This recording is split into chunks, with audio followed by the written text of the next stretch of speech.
There we go. So I'm not a salesperson. It's just a really, really powerful tool. And I'm going to show you guys the very basics of it.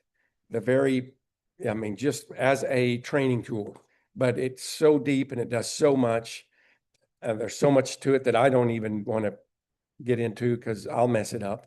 So really, I'm just going to show you the surface of it tonight, but it's going to be a great thing. We can look at whatever you want. We can look at holding. We can look at any foul you want to. We can look at mechanics. I also have other PowerPoints I brought with me. I always have them with me. If you want to talk about something else, crew management, stuff like that, we can do that. Or if you just want, and I have new position specific checklists for mechanics for that is out on the OSSAA arbiter page that you can download, print off. We can go over those here in just a little bit if we have time. But the bottom line is we want to start with Officiate IQ and show you what it is and what it's like. Anybody have any questions or anything of me before we get into big things here? I am going to share my screen. I hope. Yep.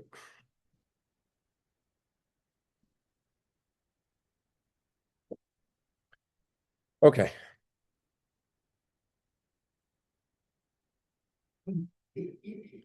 We are going to test the limits of the internet here.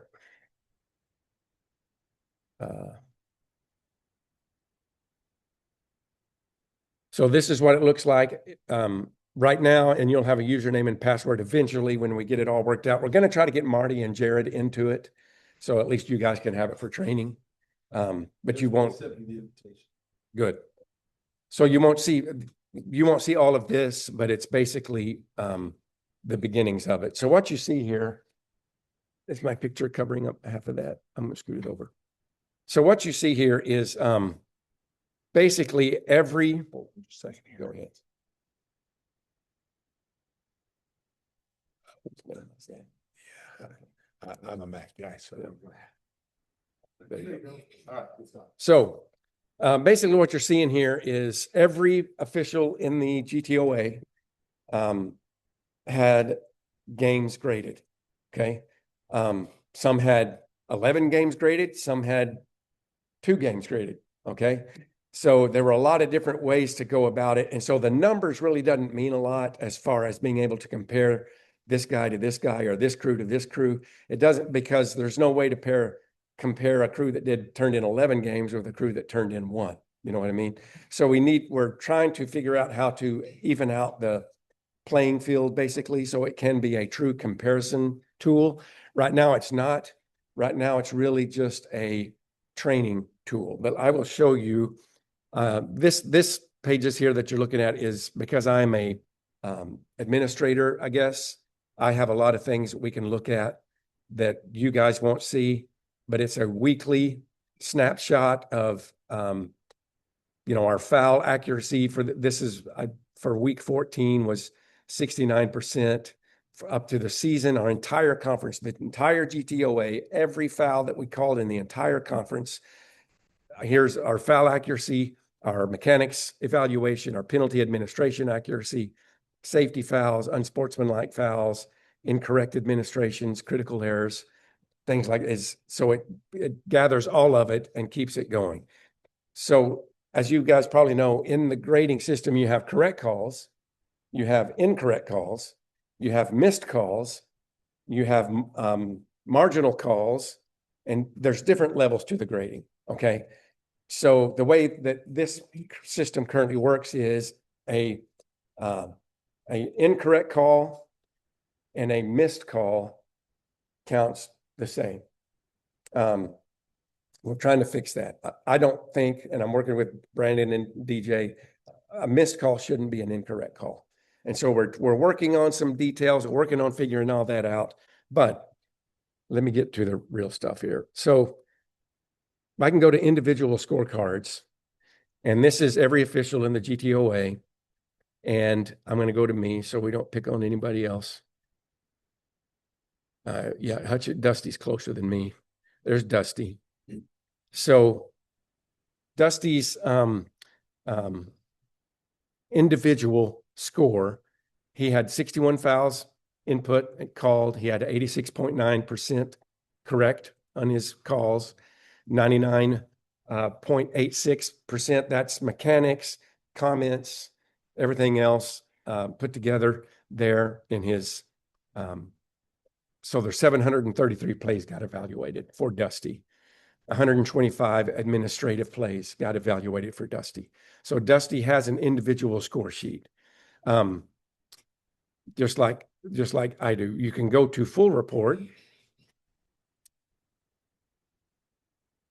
And here is Dusty's individual full report. 64 fouls graded, 87%, 53 correct, 5 misses, 3 incorrect, so forth and so on. You can then go in here and say, well, let's look at all of Dusty's correct calls. You click here, it opens up every play that he had in the season that was a correct call. This is Jinx defensive lineman made contact prior to the snap. This is a defensive encroachment. It's an easy one. You click on here, open it up. Here's the grader. Says Dusty put in, our crew put in, Jinx defensive lineman made contact with Bixby lineman prior to the snap. The grader said, I would say so. Obviously, he thinks it's correct. You can hit this button and it shows the play. So we got all kinds of shifting and moving and all kinds of, it was just an extra point, obviously. And right there, he's highlighted the offending player, false start. So, or a defensive encroachment. So every play you can go in, you can evaluate by individual. So you can see everything Dusty did. You can also, and there's another look at all of his calls for the season. And you can go in each one and see what the grader said. You can go in by category, forward, backwards, pass. He had 3 calls, 2 positive, 1 negative, or these are evaluations. So all of these evaluations, then you can go into play evaluation. These aren't necessarily fouls. These are plays that were evaluated. Forward, backwards, pass, marginal correct judgment, I think that is, MJC, correct mechanic, incorrect mechanic, that type of thing. So it might be mechanic. Restricted 7, so it makes sense. That's correct. So the bottom line is every play that's evaluated for him as an individual, he can come in here and see, and he can evaluate everything he did. The evaluation is done by a group of officials in the GTOA. We have a group of graders and the way the grading works is you have a game, you fill out the game report, you turn that, and in that game report, you have all the fouls. 6:42 in the first quarter, offensive holding, number 53, called by line judge, grab and restrict, and you describe what the foul is. You turn that into, basically it's the officers and the kind of the guys that we've assigned to do that. That gets turned into those guys, that gets dispersed to the graders. You can't grade your own film. We do grade our own film, but it's not part of this. So the graders, yes, you can. You don't have to. So the grader goes into huddle and grades the film out of huddle. And then after it's graded by that guy, what we have then is position coaches that are, so we don't want an umpire saying a back judge threw a bad pass interference call. Umpire doesn't know pass, and I hope he doesn't know pass interference from holding the ground. So after the number 1 grader is finished with it, it goes to a position coach, and the position coach looks at every call in that game and says, I'm an umpire. He looks at only the umpire calls. Yep, I agree, or no, he was right on that, or whatever. And then the final step is it goes to, there's 3 of us that have a final say, and yep, it's good, posted. So it's a 3-level grading concept. It's just, we have, I don't know, 10 guys that grade, that we just trust that know what they're doing. So you're only evaluating fouls? The majority of the time, yes. Although it's not really I'm not gonna say every play gets evaluated because it doesn't. But if it's 63-6, they probably stop evaluating because a hold doesn't become a hold anymore. It's 63-6. He can hold all night if he wants. So at some point, not every play, but every foul will certainly be evaluated, or everything that's turned in. And what you do when you do in your game is you'll put in on your grade sheet. It's not a foul. It's nothing, but you can write, 6:42 the first quarter. I couldn't really see what happened in number 52. Let's take a look at it later. And then when you get huddled, you go look at it, you put it in your grade, and then the graders can look at it as well and say, yeah, you were fine. Nothing happened there or whatever. So that's individual things. Then you can go to crews, hopefully. So we'll go to the Rolen crew, so we won't pick on anybody. So here's my crew. We had 10 games assigned to a grader. This is not assigned for the season. This is assigned to a grader. 10 games evaluated. We were 81.3% as a crew in fouls, 99 in mechanics, and 97 in penalty administration.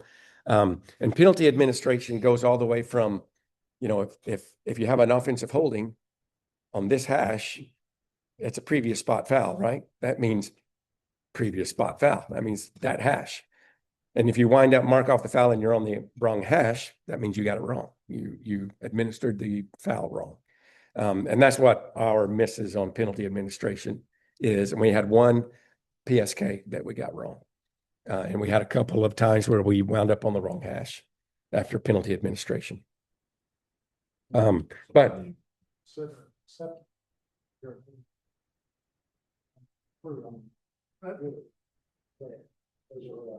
Sort of guideline in there. If you look back to what he was saying about the misses. So the misses also account for the 81% we're seeing.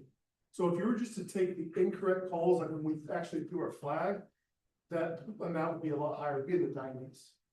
But the 80s incorporates the misses as well. So like, hey, you probably should have thrown your flag on that play too. But to answer your question, what is good in this situation? Anything, because of the misses are into it, anything above 75 is probably pretty good. But just because the misses are getting evaluated into the incorrects. And we would rather you miss a call unless it's a safety foul. It's a lot better to miss a holding call than it is to throw a flag and there was no holding call. It's a lot better not to have a flag on the ground than it is to have a flag on the ground and it not be there unless it's a safety foul. So misses are okay. If you miss a holding, okay, that's cool. Don't get it next time, but it's all right. Don't worry about it. But if you throw a flag and there is no holding, that's what we don't want.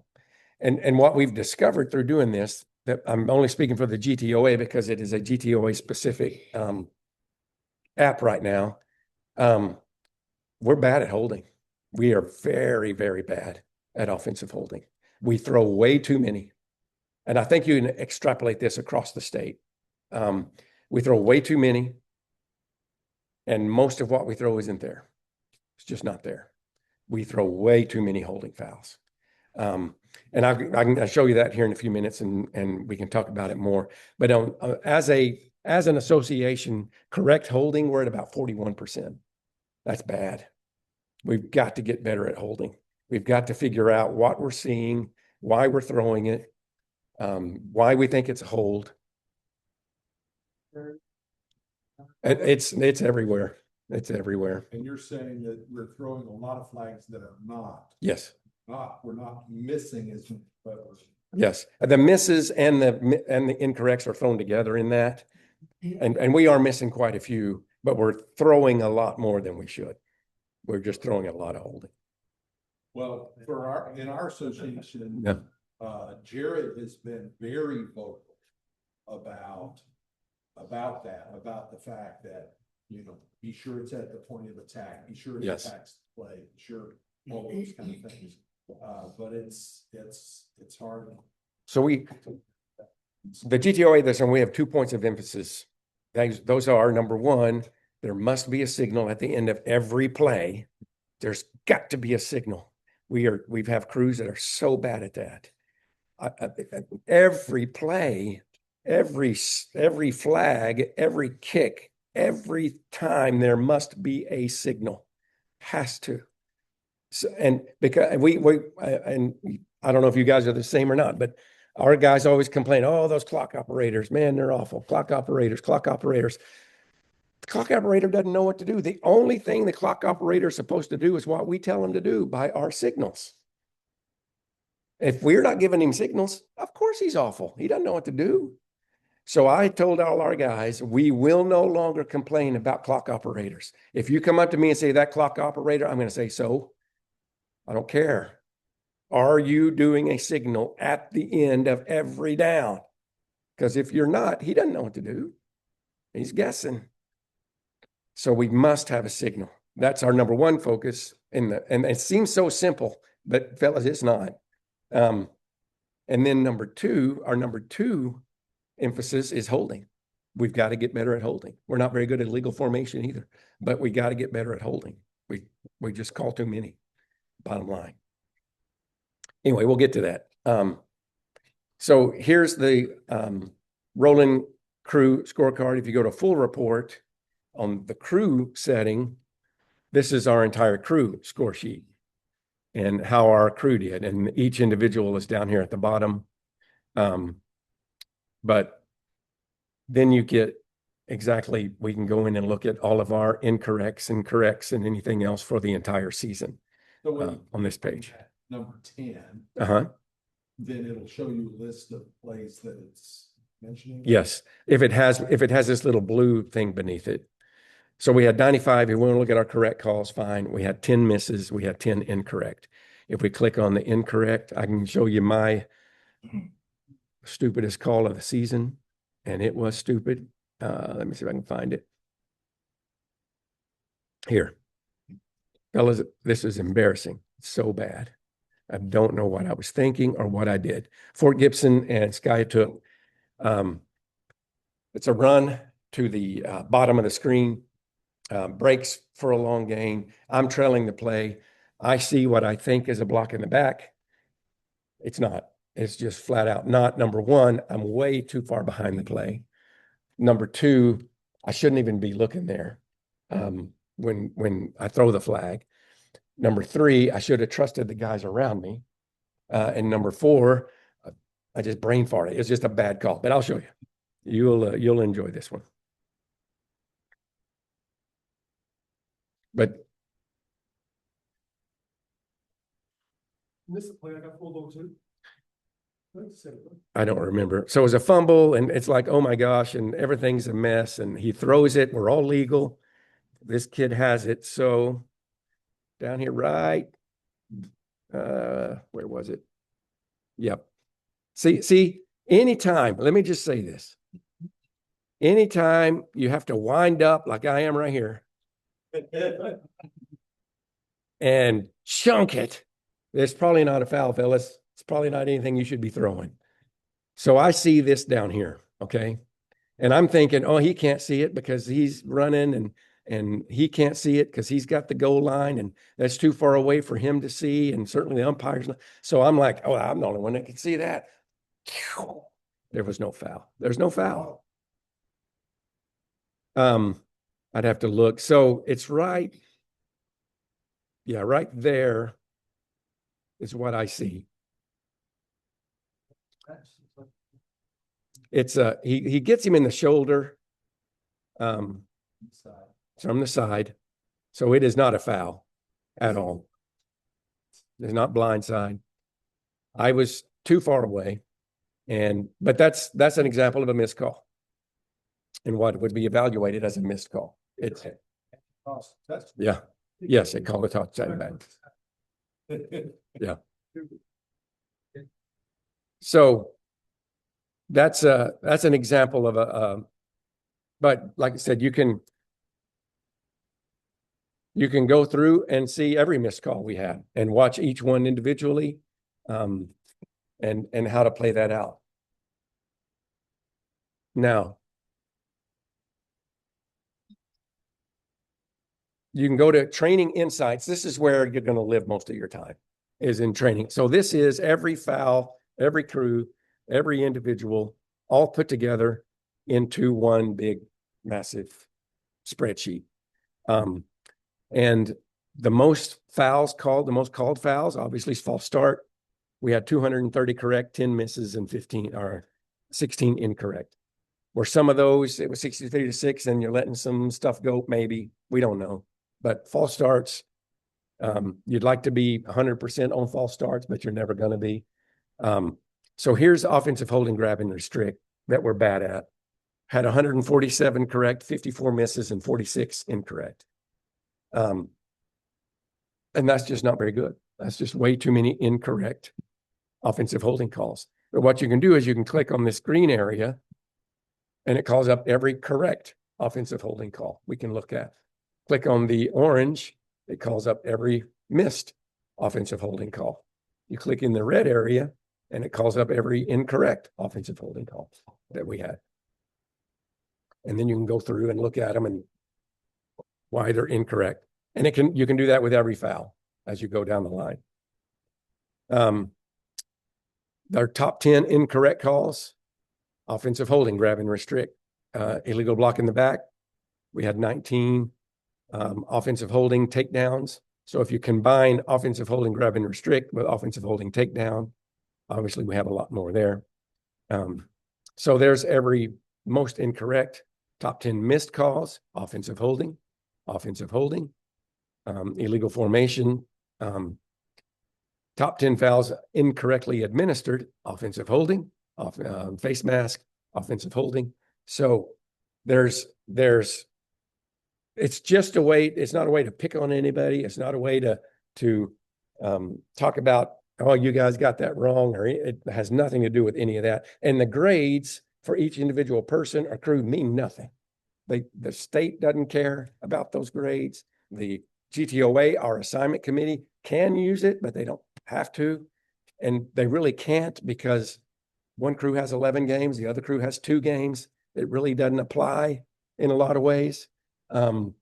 So the grades mean nothing other than I can look at my own grade and look at my own plays and figure out how I can get better. Not worried about anybody else. Not worried about any other crew. I'm worried about me and my guys. Now, I can also take it on this level and see a big picture of everything, and that's helpful. Top 10 reasons for incorrect administered fouls. Well, it's ball position. Ball position is always is big. We miss it a lot, because you have a holding. You start on this hash, and you have a holding call, offensive holding, in its previous spot, and the runner winds up on this hash. A lot of times we'll just go back. Well, that's incorrect. It's a previous spot foul, which means previous spot. So got to work on that. So I guess what we need to ask you guys is, what would you like to look at? You want to look at holding? You want to look at? Let's look at some of the total plays. You want to see correct, incorrect? Okay. Offensive holding, grab, and restrict. Let's take a look. So what is said here, what is turned into the grader was number 50, left guard, number 56, grabs and restricts the defensive end at the point of attack. The grader's comment says there was no restriction. Left guard guides defender away from the hole. Penalty correctly enforced. So they got the penalty enforced correctly, but he's saying it's not a hold. So let's look at the left guard, number 56, when they line up here. And I believe, yeah, it's going to be this guy right here. But this is one I've looked at this one 100 times. Before we even start, that's illegal. So tackles might be a little deep. So probably what happened on this play, and I have to go look, but there's probably another comment under illegal formation as a miss on this play as well. So let's look at the guard. That's what we're here to see. So look at the left guard.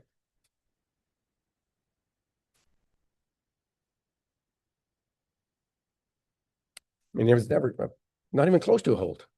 There was nothing there that would indicate a hold. Which position made that call? I'd have to go back and look. Umpire, I believe. That's his key, so we can assume.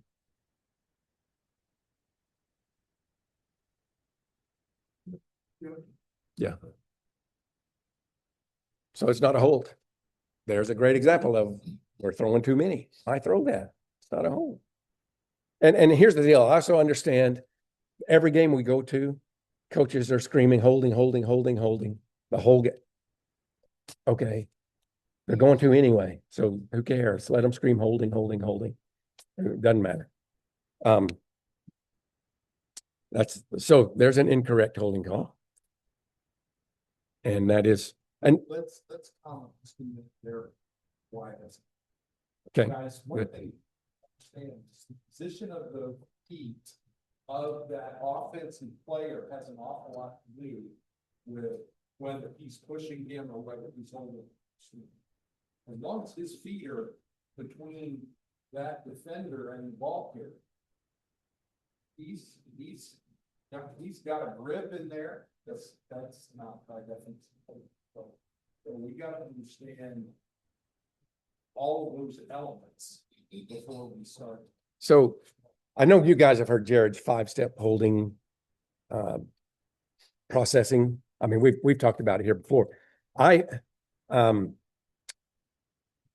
friend of mine just came back from a D1 camp, and he also is James Brigance. He also follows Jared Phillips' 5-step holding, but he's simplified it down to 3 steps, which I like, especially when we're talking high school. So he brought it down to 3 questions about holding. And those 3 questions are, and we can look at this a little closer. 3 questions is, was there material or obvious restriction on this play? If the answer is yes to any of these questions, it's a hold. Is there material or obvious restriction on this play? Let's answer that one first. No. So we know it's not a hold, number 1. But if let's say there was, number 2, was it at the point of attack? Yes, it was. It was at the point of attack. Did it create advantage or disadvantage? No, it didn't. So those are the questions you have to ask yourself when you're trying to decide to throw a hold or not. Did it create an advantage? Is there material or obvious restriction? And is it at the point of attack? So it met one of the 3 criteria. I mean, he's just pushing his shoulder. He got between him and the ball carrier, shoves his shoulder. So did he maybe have a little bit of hold? Maybe he had, maybe. What do we do with maybes? Leave them alone. I showing that, can you zoom in on like a, let's say like a 46-yard line, stuff like that? Not really. No, we can draw on it, but we can't zoom in on it. And the truth is, we don't want to if you're grading the film, because if you're having to zoom in on it to tell, is it a foul or not? Then the grader is being too picky. The grader's trying to. They say they haven't managed it, That the official didn't. Yeah, it's a good way to put it. And we want the grader to see it real time at the moment. Now, is the grader going to see what the umpire saw? Absolutely not. We're not in the same position. We don't. So no, he's not going to. But we know from action on the field, from experience, that's not a hold. I mean, it's just not big enough. Because if grandma in the, what we always say, if grandma in the stands can't throw it, then can't see it, then don't throw it. Well, to grandma in the stands, that's not a hold. All right, let's look at the next one. All right, this is right tackle takes a step away from the defensive end at the point of attack. Regrader said minor restriction, but not big enough for a line play. You is clearly ball watching since he should not be on the front side of the play away from where you away from you on a jet sweep. So they're going to run a jet sweep. The right tackle here is who the umpire throws on. Who should the umpire be watching on this play if the ball goes away from him? Backside. He needs to stay back here and clean up. Let referee, line of scrimmage, even back judge go to the side of the attack. Umpire needs to stay backside. If umpire is over here along with everybody else, we're leaving one guy all alone on an island out here to see everything else. And we don't want to do that. So let's watch the right tackle right here.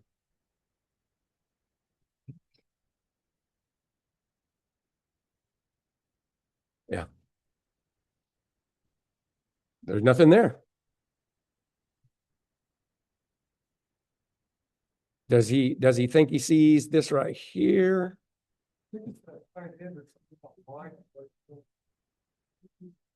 He said right tackle in his report. Maybe. Maybe, but that's not a foul either. Yeah. Maybe that's what he's throwing, but that's not a foul either. It's not a hold. It's the tight end, I guess. Yeah. That's probably what he's throwing, but I wouldn't throw that. Yeah.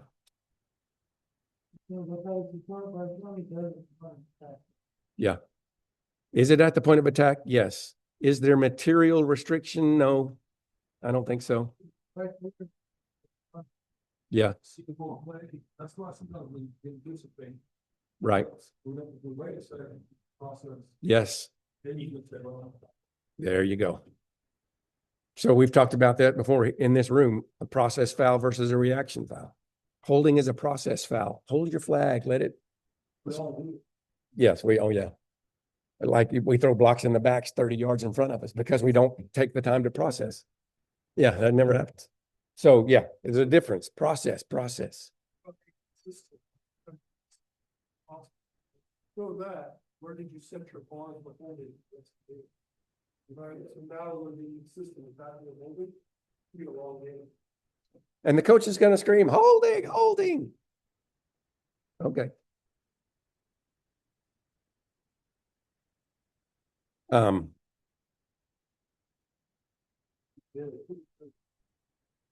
Yeah. So I agree with, and now there's and Dusty, now if I looked at a lot of these plays, there's a lot of them where like, yeah, the grader's wrong on that. And that's okay. There's Dusty had one that he's like, I don't think the grader's right on that. And I agree, but what does Dusty do about it? Nothing. Dusty learns from it. So what, the grader's wrong? Who cares? It's okay. And there's some of these that I don't agree with the grader. That one I do. I don't think that's a hold. It's also not the right tackle. So, yeah. All right, this one. Right wing back grabs and, well, I wanted to go back. Hang on. Let's go back to this in 1 minute. Let's talk about where he should be. Why is he throwing there in the first place?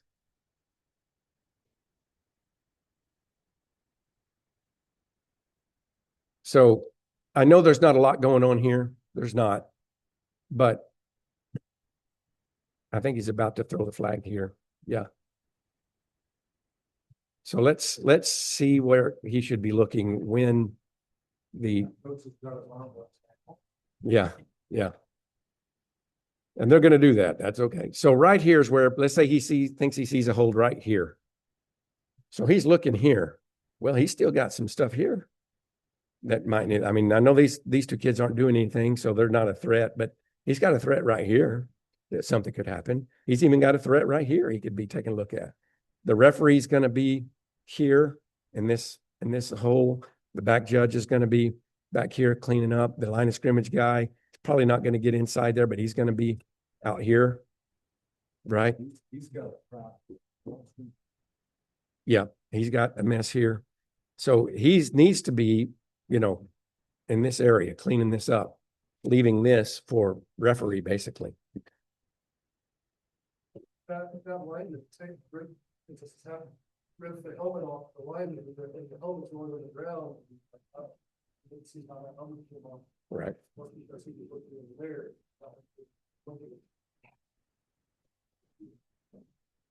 Yep. We've been there too. Saw a helmet rolling on the ground and everybody, we all look at each other and coach says, how did that happen? And we're like, good question, coach. I don't know. Right wing back grabs and takes a step away from the edge rusher. It is what the right wing back is what the person said. The grader said wing reaches out, but has no impact on the rusher's stride or angle to the kicker and blocks the kick. So right wing back, which is going to be up here, right?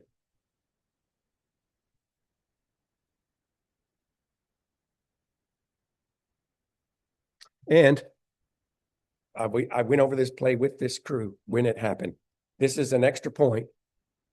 Umpires, we do not want you here on extra points. This is so not only is he doing the mechanics wrong, there's a reason why you're going to get it incorrect because you are not even where you need to be. So what they're doing here, they're leaving their umpire back here, which if you have a 7-man crew or 8-man crew, okay, but we don't. We want our umpires here.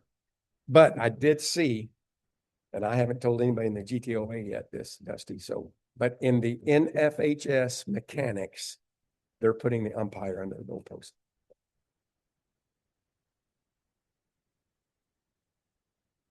We are not, but in the NFHS, so if you do, it's fine.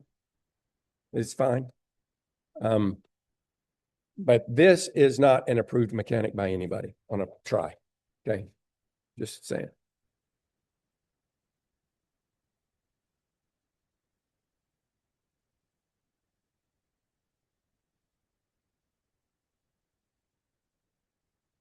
Yeah, there's nothing there, fellas. Do you guys see anything? Right wing back, right here. And that's the kid that blocks the kick.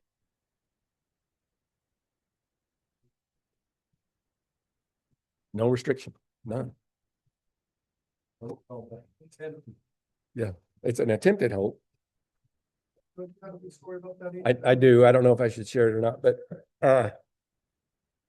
I was working some OU scrimmages back, and this was, I don't remember, early 2000, but you guys remember, oh, what was his? He's a defensive end, got drafted by the Cowboys. Tapper, was that his name? Really good football player. And they're practicing and they're doing live pass rush drills, and he's just killing this. I'm line judge, and at the time, the mechanics for that was line judge had the tackle. I'm watching, and he's just killing this freshman or whatever on offensive tackle. But the kid is holding him every play, just, I mean, holding because he can't do anything. And it's pissing off making this guy very mad. And Tapper, and he, after his few sets or whatever, he's mad and he knows I'm the one watching it. And he rips off his helmet and he throws it on the ground.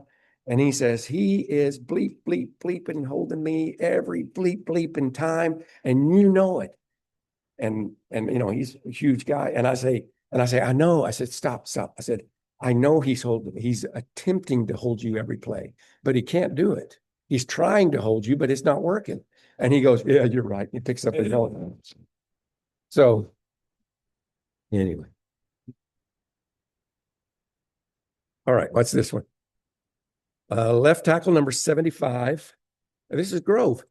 Left tackle number 75 does not let go of number 64 and takes a step away from the point of attack.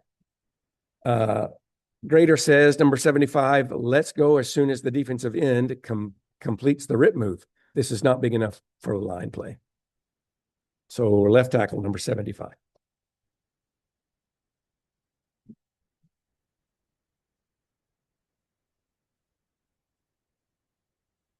This big guy over here.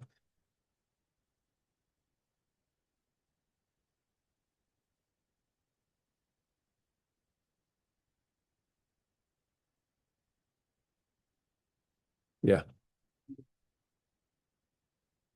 That's not big enough. We don't want that. You know, does he see something we don't? Sure he does. The umpire. Sure he does. Does he see more restriction in there than we do from this angle and this? Sure he does. But that's why we'll get paid the big bucks, is to be able to decipher, is it big enough or not? And from this perspective, where we're looking right now, we have to learn what's big enough and what's not, and that's not big enough. It's right about here, maybe. But, you know, the defensive lineman does the rip, and maybe he gets jerked a little bit, but it doesn't hurt anything. It doesn't affect the play.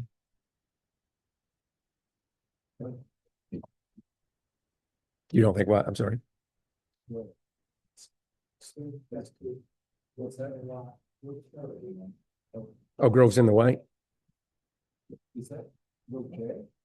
Let's go to This guy.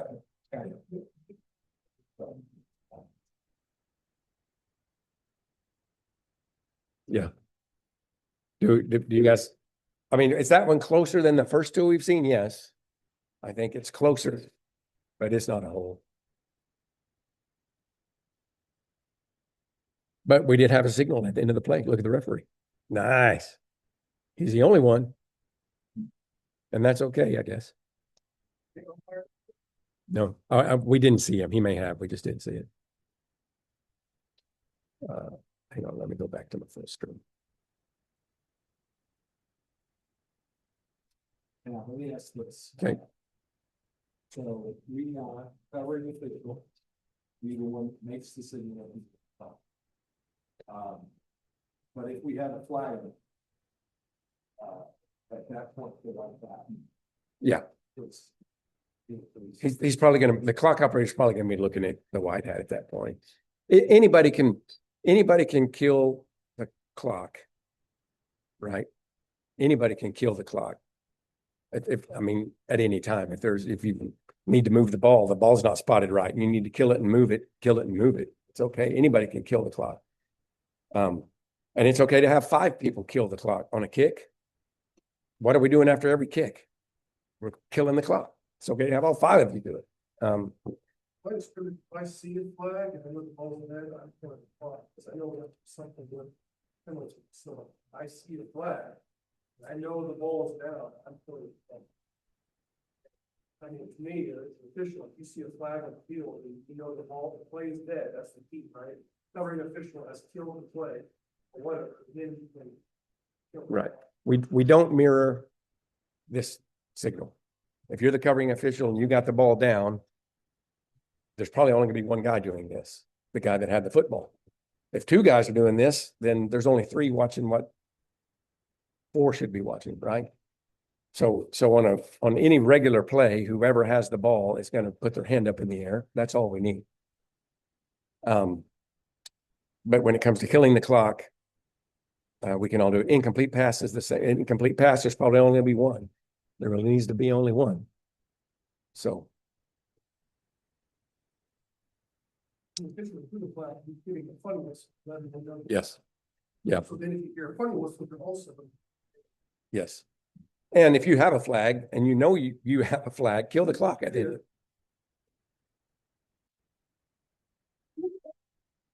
Especially when we have fellas, we have games, the entire game where we have false starts. And what you see, and what you see is there's a huge false start. Everybody won't see it. You see a line of scrimmage guy go. Walk out to the left. I know you walk up the ref. No, they just kind of stand. Drop the flag, you blow the whistle about the flag, and then you just go. And they may do something like this, and then I bend over and pick up the flag. It's like, if it's your flag, certainly kill the clock. Blow the whistle, kill the clock, and hustle out to the referee. Run out at an angle to the referee and let him know what you've got. Make it. Yeah, you can do preliminary as you go out there. It looks good.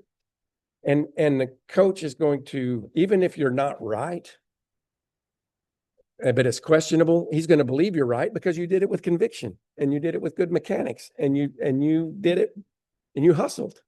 He's going to give you the benefit of the doubt. If all you do is throw your flag on the ground and yeah, the coach is not going to believe you. I don't believe you either. All right. I'm off my soapbox. I'm sorry. This must be a signal at the end of every down. Left tackle grabs and restricts the defensive end as he is trying to spin out to make a play.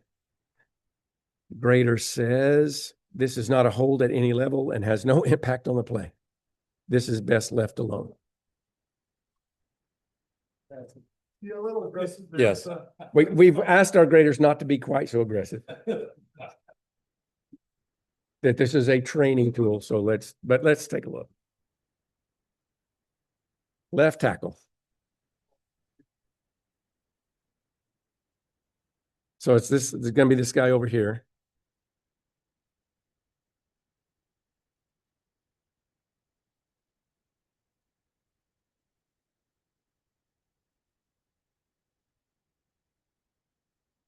Yeah. Do you guys see anything? Am I missing something?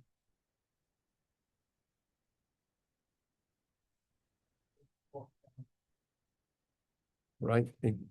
Good punch. Guy spins out of him.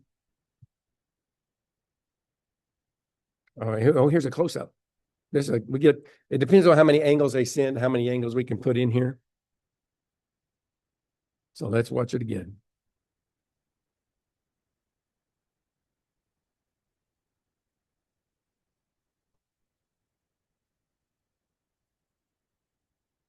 Yeah. And the runner gets tackled in the backfield. Once again, process. Take your time. Figure it out.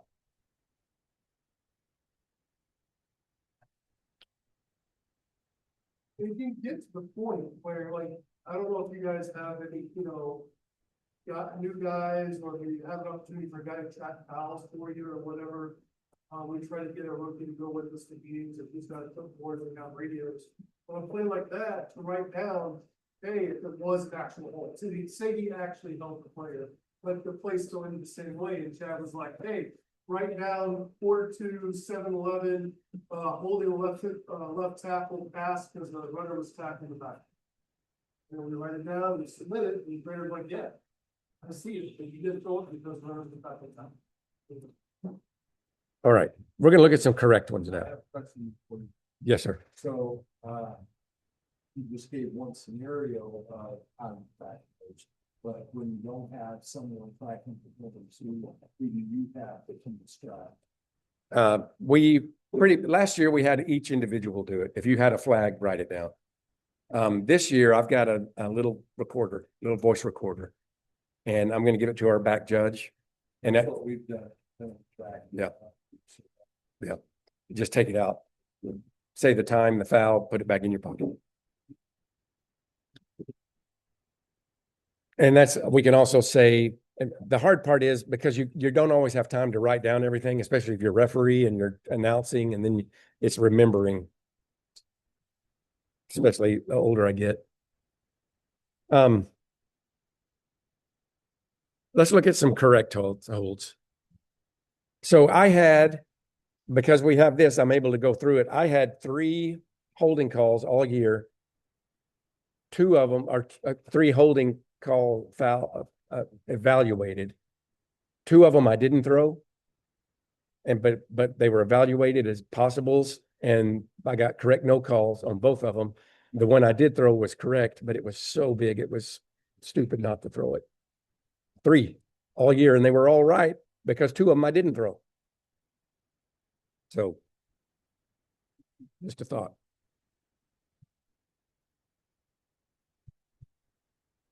All right, here we have a correct offensive hold. Wide receiver number 5 grabs the back of the defender's shoulder pads and pulls him down at the point of attack. The grader says a pass here would also be supported due to the time and score. Previous spot foul, we went from position 5 to 1. So they administered it wrong because of the ball position, but the holding call is correct. wide receiver number 5. I think it might be this middle guy. I'm not sure.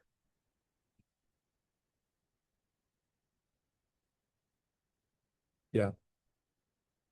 Or no, it wasn't.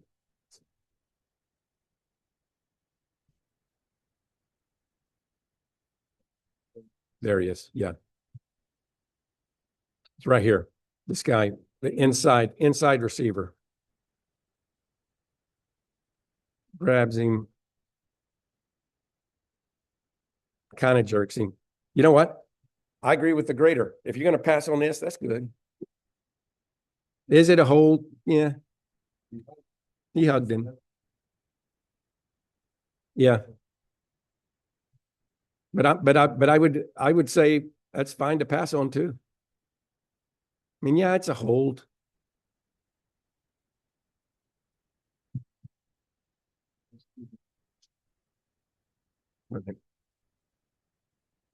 So that's a correct call. We can support that all day. Left tackle holds a defensive end at the point of attack on the rollout. Grader says this is a great battle between players, but yeah. Is it? Yep, I do. It's in that black bag. What did I do?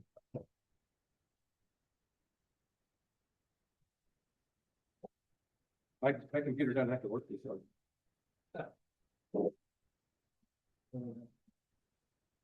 Moves you in the middle of this. Yeah.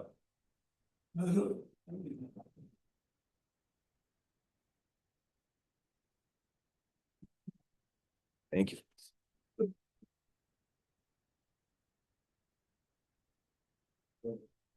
Beautiful. Thank you. Yeah, Grader said this is a great battle between both players, but right at the end, the left tackle does not let go soon enough. Previous spot foul enforcement. So they got the enforcement wrong again, but left tackle over here.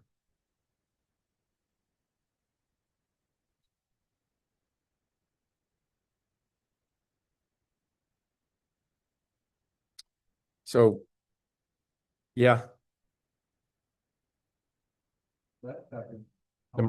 Number 50 there. He gets his hands up, the defender does.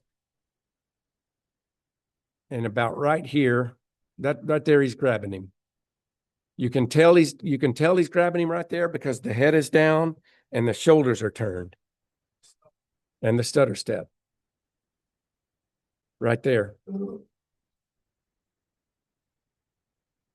And if he doesn't hold him right here, he probably makes the tackle.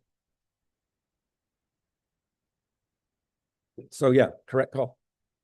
It's a good call.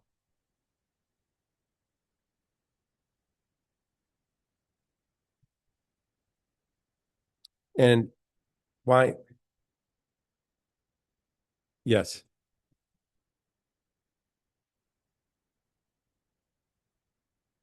Yeah. Okay, Marty, you tell me, should we keep going with these? You want to see something different? Okay. Critical mistakes. Is that what you're talking about? Yeah. Critical mistakes would be like game-changing mistakes. We have and I'm just making this up. Pass interference is not an automatic first down, correct?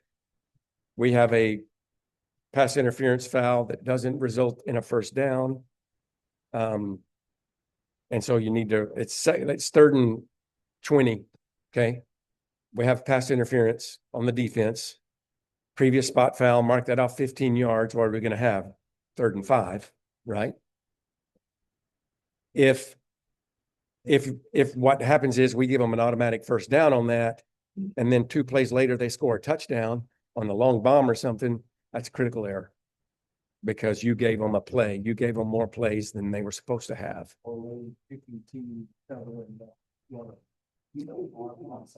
Critical error. Yes. Critical error. Stats that doesn't use, so it should be a touchback. For a touchdown or something. Yeah. Game changing. There's not many. Critical error to be a game changing play. All right, let's look at back judge. How about pass interference? That's back judge, right? Illegal face mask. I think so, maybe. Let's look. All plays. So you can also go to this all plays section, and this is every play that's been put in, and you can filter by all fouls. We can go to, we can do that, yeah. But let me look at, well, you want to see, we can do all fouls by, oh, yeah, there. Yeah, we can do all back judge fouls, or all fouls that back judge was included on, which is some R, H, and B. We don't really need seed delay of game, do we? Blindside block. Oh, that play's not there. Oh, yeah, maybe it is. Yeah. So here's a blindside block number 59, blindside blocks number 3 at the 5-yard line. Barnsdall number 3 shoves Caney Valley number 59. 59 takes exception. Not forceful enough for a flag, but definitely need to talk to him. So I think what they're doing here is just making, this is not a foul. This is a comment. And is a blindside block always illegal? You can block somebody from the blind side perfectly legally, open hands and in the side or in the front, it's perfectly legal. So when they say blindside block, it doesn't mean it's a foul. An illegal blindside block is a foul.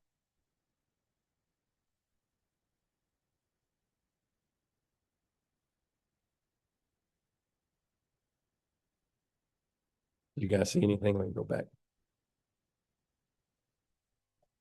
That one right there. Right there.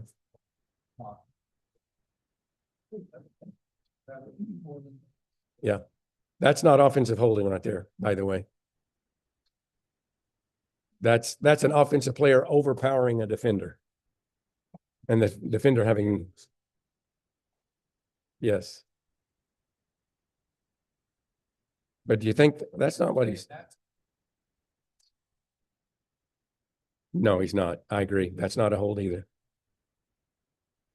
Is it there?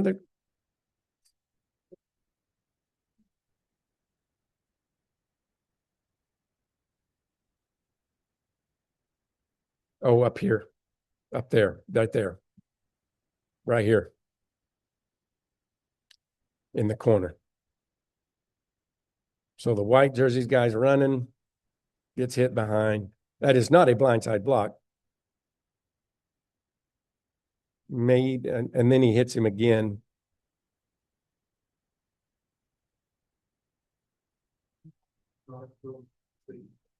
See, he gets him back right here, but that's definitely in the side. And the first one, he's not it's not forceful. He just kind of shoves him up here, kind of shoves him, nothing. Right here, I'd go talk to him, but I don't think it's a foul. I would agree with him. Back judge, is the back judge going to see that? I guess he would. And that element of rule good force. Yes. I mean, is he being silly for hitting him right here? Yeah, but that's in the side. That's not in the back, number one. So that's not even a block in the back.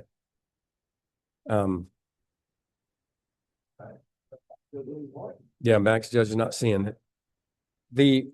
Now that one he could probably see right there. The first one he may or may not see.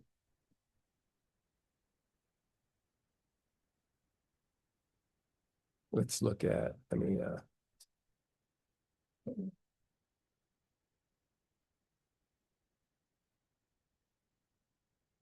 see if I can go back. I'm still learning some of this stuff. Defensive pass interference, player's feet get tangled, correct no call for DPI. So this is a back judge. And you can also go full screen on this, by the way.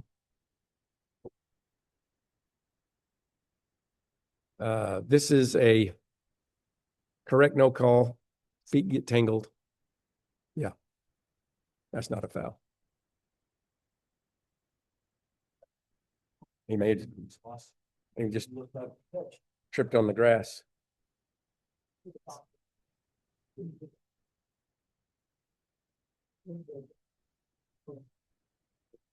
Yeah.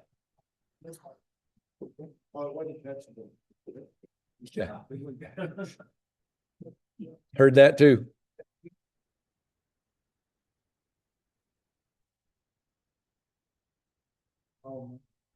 Let's go next. Came back on one. Yeah, there was definite contact. Come back and does that. Yeah. We had to move that city. We should have got by with this fact that we missed it. But because we made that city. In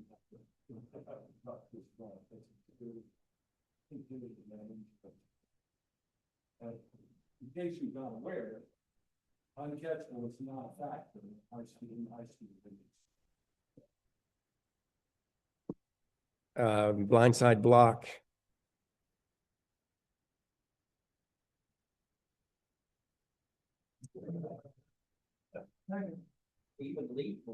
Yep. Swimming upstream, right? He takes an immediate cut. He's seeking him out. He's head on him. Takes an immediate cut, and boom. It's forceful enough because he goes to the ground, so we consider that forceful enough. The defender didn't see him coming. Now, the question is, who's going to see this?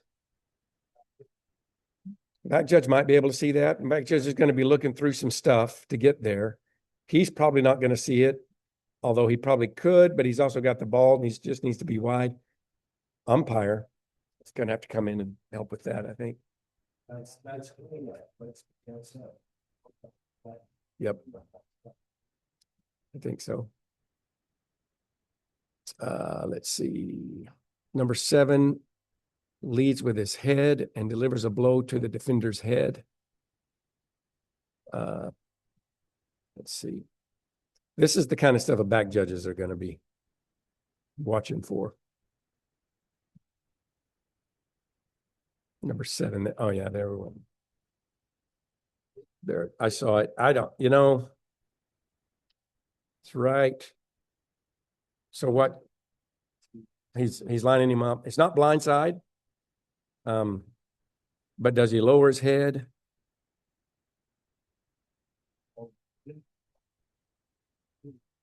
Yeah. Yeah, I can definitely support a personal foul there. Yeah.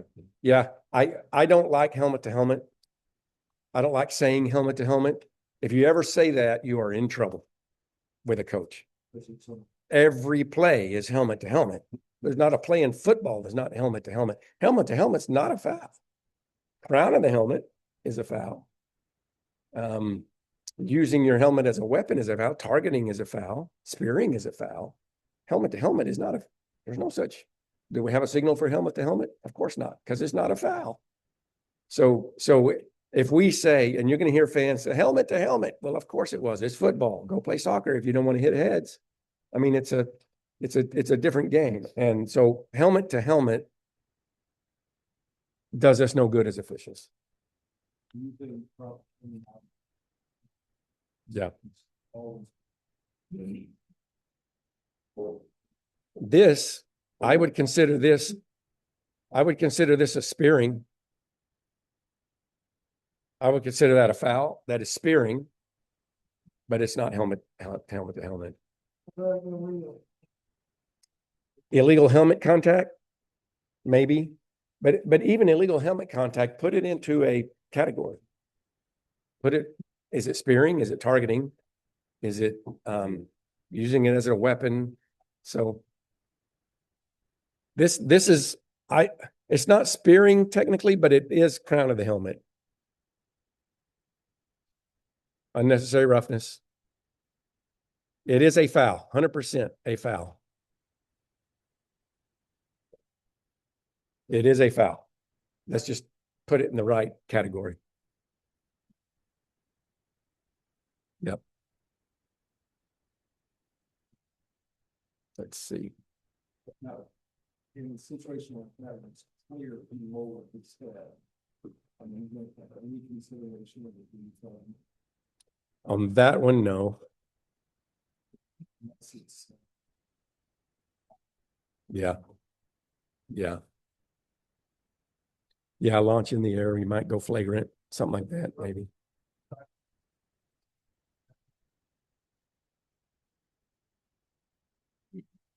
You guys done at 8? Is that your normal time? Okay, Give let's do You- this about 10 more minutes. okay. Yep. Yes. All right, I guess I'm gonna have to go. I'm not sure how we're gonna go back into, but I'll just go back in this way. Let's do illegal formation. Now, illegal formation can take so many different, because we're talking about scrimmage kicks formation, we're talking about offensive formations, lots of different things. So we have not a scrimmage kick formation. If you want to see something like that, or you want to see on the line? Okay. 6 players in the backfield. Let's see what that one says. So this, yeah, we have 6 players in the offensive backfield here. Let's take a look. 6, that's what he says. Oh, they're doing a tricky trick. They're trying to be tricky dicky. 1, 2, 3, 4, 5, 6. That's illegal. There is nothing legal about that. Now, are they going to shift out of it? Nope. And then they throw a pass. Let's see if they score. No, it's incomplete. Good. I'm glad it wasn't a good pass play. No, there's no flag then. Who is that? Who is that? Oh, Huska. Because we had almost that same play. The Husker on offense. It was Stillwell. Somebody. They did that kind of play. Well, I think it was Stillwell. I think, yeah, Stillwell tried that line.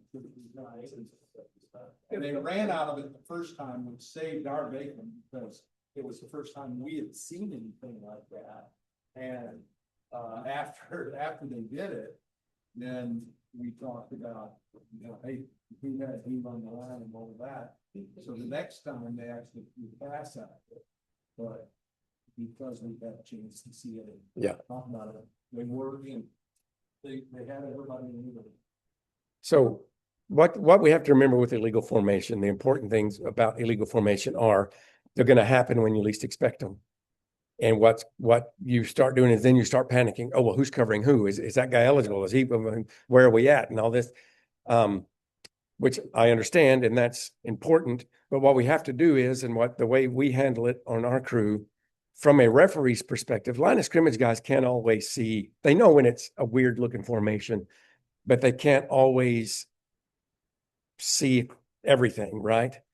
So when we have an odd formation, I will get on the headsets and I will say, pay attention here, or, we have overload, or the unusual formation, that type of thing, to try to get everybody kind of zoomed in and focused on it.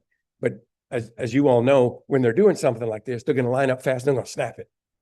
They're going to get everybody set, they're going to get legal, they're going to snap it before we have a real chance to, see everything exactly like it's supposed to be. The bottom line is you just have to do the best you can with that. But this one, something like this, we should be able to get. Can we get the guy that's covered up and he goes and catches a pass? Maybe, maybe not, depending on how fast they go. Who did they throw it to? Those two out there on 45 should be on. It was the center. This guy, Go back. yeah, the center. No, that guy next to him. That's why he's off the line, because he wants to be an eligible receiver.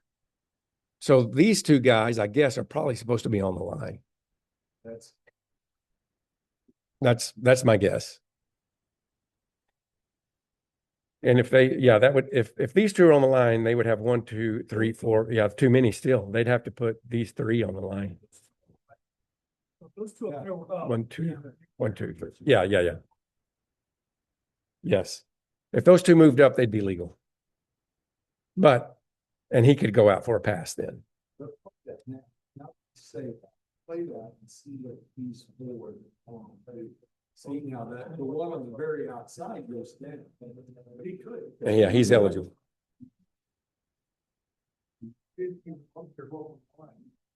Would there also be a possibility you think of? Yeah, oh yeah, could be. Yeah, that would be another thing. Absolutely. You have to find the 550 through 79. So as a referee, when they come out in something like that, that's the first thing I do. 550 through 79. And I do it as quickly as I possibly can. They may be all spread out and covered up and not covered up, but you've got to see 550 through 79. And this is not a scrimmage kick formation, so they have to have 550 through 79. You see a lot of issues with formation. I would imagine this is the same case. Those two at the top are actually backs of receivers. The restrict play that they're both supposed to be on, so you have a both backs technically on, where the outside guys still get eligible to get on the field, and they're not used to lining up this way. And so they're not up where they need to be. And where you also see this is on the punt formations where they spread out really wide. And you have backs that aren't normally linemen, and they're 2 yards back, and you're standing there, and you have 10 guys in the back. And you're like, get up on the line, get up on the line. They're like, what? They're not used to getting up on the line. I think that's exactly what happened there, is they're just not used to doing that. It's learning, they learn it right, but they're not right. Yeah. This said it's 5 in the backfield. It's going to be hard to see at this angle.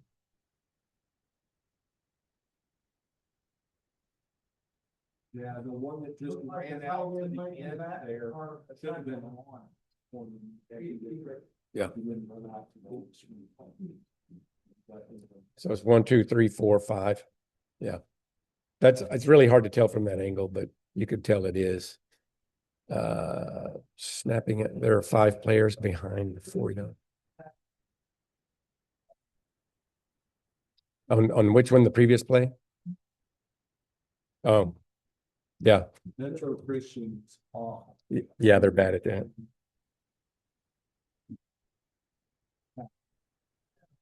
Okay. Here's there, Well, they'll do it until you call. here's an example of a tackle being too far back. That tackle's too far back. His helmet has to break the center's waist, so he needs to be up. That's 5 anyway, without, right?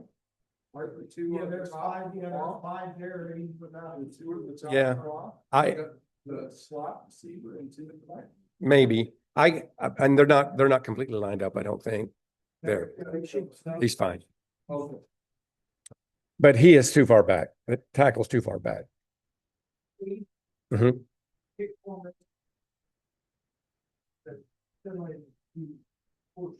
How far off would you say that those guys in the back should be up, and as they turn around, and you're not all know, you can only, sometimes maybe only have. Yeah. Yeah, no, That, that's looking at it and we're not following it, and in reality, they don't have. It's the flying V. The kicking formation is no different than a scrimmage formation. Exactly. You have to have 5 on the line. Yeah. Now they try to take advantage of that and do the flying V, and you're right, we miss that a lot because we think, oh, it's a 4th down and we're not paying attention. Yeah, and a lot of crews miss that a lot. There's no difference in the rules. They've got to be on the line. Get it hurt. Yeah. If it's huge, hit it early. What we try, and you guys know this, what we try to do is, hey, coach, help me, man, get those tackles up. Get those tackles up. See what the Rolen's lanes, I think really just playing of what you have to play. It's just 8 going on this, right? there's really no disadvantage to that, it's either he was up a half a yard, but he's clearly on the line or whatever. But Okay. you just keep going. And you do, but sometimes the way the managers trying to get the formation, they're putting you in a position where you have to throw the flag. Let me show you this real quick and then it's all yours.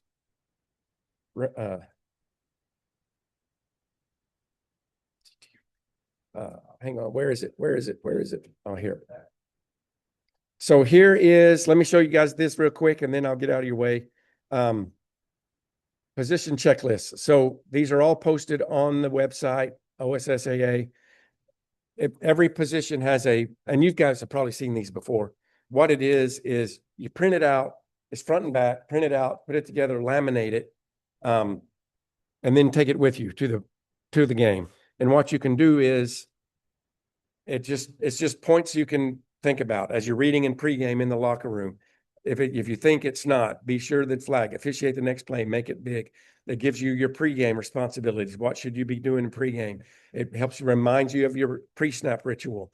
It helps you with free kicks where you're aligning. What are you looking for? What are your scrimmage pre-snap? Align where you're aligned and what you're looking for. What to do, what you're looking for on a running play. What position? Referee. What you're looking for on a running play. Inside runs, runs away, moves. Different holding categories just to help you to remember that. The backside will have passing plays. What am I looking for? What am I doing? Goal line mechanics, goal line going out mechanics, scrimmage punt mechanics, try field goal, dead ball spotting. It's just a way in your pregame before your game starts to laminate this, take it out of your bag. It's something you can hold on to, whatever. Look at it, just briefly remind yourself of it, and then go to the football field. Okay, tell us, remind us the way that you have encouraged your crews to get the huddle. Because we have very little of our huddle video come in last year. So to remind us the process that you go through to make sure that you're getting the huddle video of our games. So we still have a hard time. A lot of crews still have a hard time. What you really need is a guy on your crew that's not afraid to contact that coach days after the game and stay to him. We have Chad Craig. Chad Craig is our bulldog. He will get the huddle film. We had 11 games last year. We got 22 films back. Well, counting playoffs. But regular season, we had 11 games. We got 22 games back because we would tell him on site. And Chad, the way Chad would do it was he would go to the head coach and we would do our regular stuff with the head coach. And then Chad would say, Coach, who is your huddle guy? I don't want to bother you with this. I know you're busy. Who can I talk to about making sure I get the huddle film? Every game, the coach would say, he's over there. Chad would say, thank you. I'll go talk to him. Chad would go to that huddle coach. He'd have a card in his hand. He would go to that huddle coach and it had Chad's name on it. But Chad had another card that he would keep and he'd say, Coach, what's your name? What's your email? What's your phone number? If we don't get it by Sunday, I'm going to call you on Monday. Every time the coach was like, cool, no problem. He would do it. He would call him on Monday. If he didn't get it Monday, he would call him on Tuesday. If he didn't get it on Tuesday, he would call him on Wednesday until finally they sent it in. Jinx is renowned for not sending in their huddle film. Chad called them every day for like 3 weeks. And then finally they said, fine, here's the huddle film. Chad said, thank you very much. So you've got to have a bulldog. Get a bulldog on your crew. Go find the huddle coach. Give him a card with your name on it. You write down his name. And if he doesn't send it, call him on Monday. We need your film, coach. It's real easy. Hurricane comes to GTOA, you guys are able to identify that there are. I provide them with a list of our games so that they can. Yeah. We kind of separate them and make sure. Okay, Marty, you want to?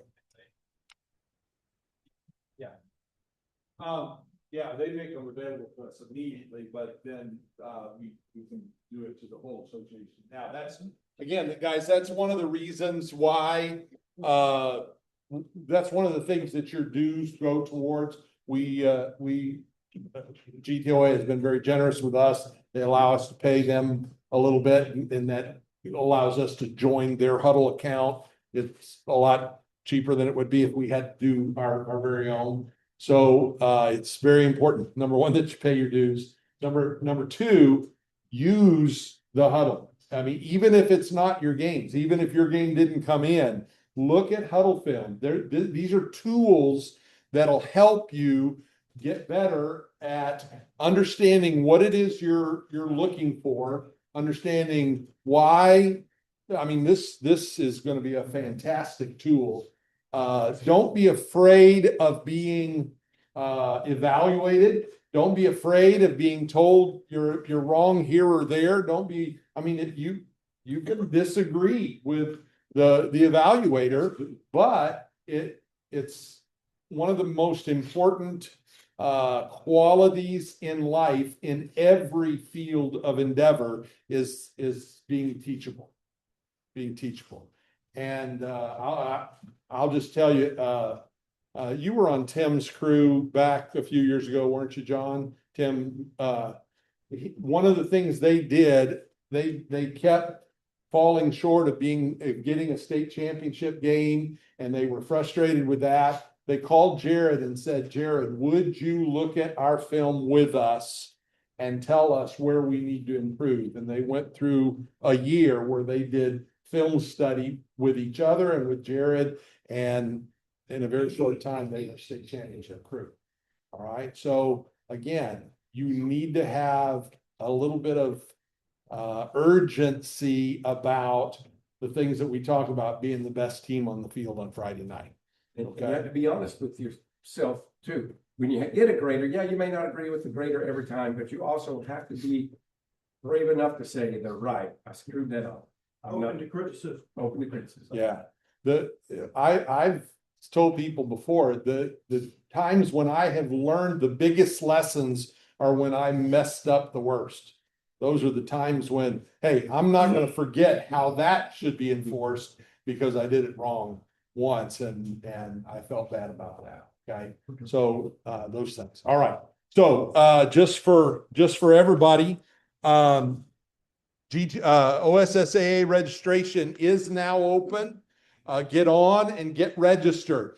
If there are any of you that did not receive my email today about the eligibility thing, so that you can go and click on the concussion videos and all of that kind of thing, though the email that I sent out today had screenshots to show you step by step to how to get to the videos that you're required to watch, those type things. Listen, let's get all that stuff done as quickly as we can. The test will not be available until July 29th, but your packets are already available because we've worked with Sherry to get that done. Is there anybody here tonight that has not gotten your packet yet? Okay, before you leave tonight, get that. Can I say something about that real quick? Yes. If you come to the camp Friday and you come to the state meeting Friday, we'll be handing out packets. But if you already have one, please don't pick one up. Right. Do not, because I have already given Sherry a list of those who are members of our association. When I give you a packet, I check you off that list. When you register with the OSSAA this year, if you're on the list that I gave her, she will not mail you a packet because she's trusting me to give it to you.